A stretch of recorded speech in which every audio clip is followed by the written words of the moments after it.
Hello, internet watchers and parishioners. Time for our fireside chat, as we call them, our weekly updates.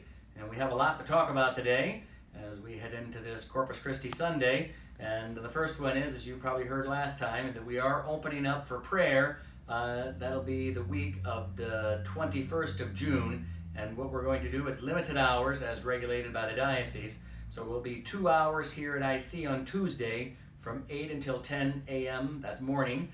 And at Nativity it'll be on Thursdays from 5 p.m. to 7 p.m. And what it is only 10 people in the church at a time, and that's for limiting the contact with the virus. And we're going to have half-hour sessions. So that means we'll have 40 people. We will have a sign-up you'll be able to get to on the website for the parish to register, the parish website, moderndaysc.org. So please go there to check it out. Or if you don't have access to the internet, you can call Kathy, and Kathy will get you signed up for an hour. Again, this is all starting on the weekend of the 21st and 22nd that week. It'll be Tuesdays and Thursdays. So we're very excited about that. But the really big news is if the virus continues to go down, or at least maintains where it's at, if we have a big spike, everything is off. But the diocese is planning on opening most of these churches on the weekend of June 27th and 28th. It'll be the exact same Mass times, except we're not going to have a 7 p.m. Mass. Why? Because we have trouble getting ushers there. We have to have ushers to make sure we have the proper social distancing. You will have to wear a mask. It'll be every other pew, and then families will be spread out 6 feet apart. And we're looking forward to all that. However, the Sunday obligation is not in effect. We can't stress that enough. You do not have to come to Mass. In fact, we recommend you don't if you are elderly or if you are in danger of the bad heart or asthma or something like that that makes you at risk. If this virus hits you, you'll be hit hard.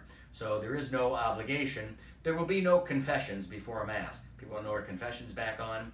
No, the reason why is because we can't sanitize the confessional after each person comes in and out. We don't have the time, and then cloth. We have a real difficulty getting the cloth properly done. So that won't be happening. And we are going to be having videos made. We're making videos not only to train the ushers on how to seat people, but also we're making just a video to kind of give you a tour of the church so you can see the lines on the floor and the pews roped off and so forth to show our social distancing, kind of explain to you how communion's going to work with the lines on the floor and so forth. So we're going to have a nice little explanation for you. We're going to film those, I think, next Friday and get that out to you shortly thereafter.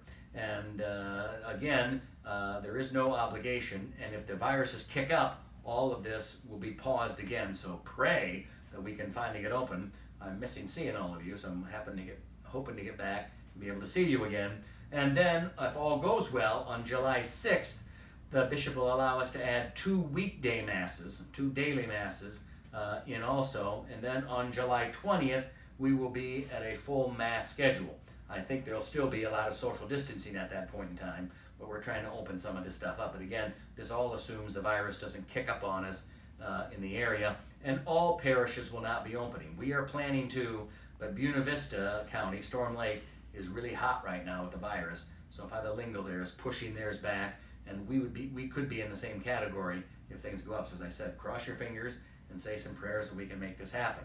So that's pretty much the conversation. It's good stuff.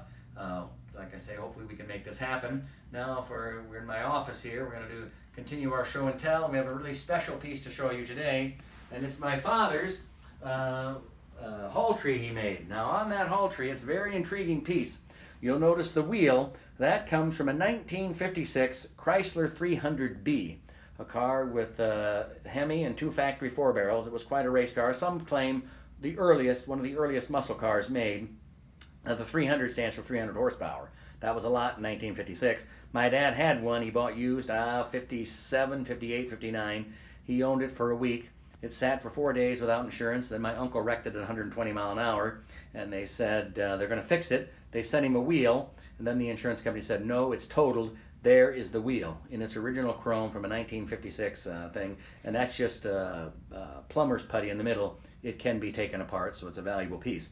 As you go up, you'll notice there's a steering wheel. I think that's out of a Mercury. painted red, and that's an umbrella holder. I don't have an umbrella in there now. Then as you go further up, that's an exhaust pipe, and then the end you've got the connecting rods on an engine, and up top there's an R, and that stands for RUP. So, and then maybe the most important part is it got first place at the Cherokee County Fair, that blue ribbon, for recycled materials. So a beautiful hall tree there, made by my father, Dwayne Rupp. So beautiful, beautiful. Why? We just love it. And again, God bless, keep praying. Hopefully we can open this place back up, and we look forward to seeing you all again, or at least most of you anyway. So stay healthy and keep your prayer life strong.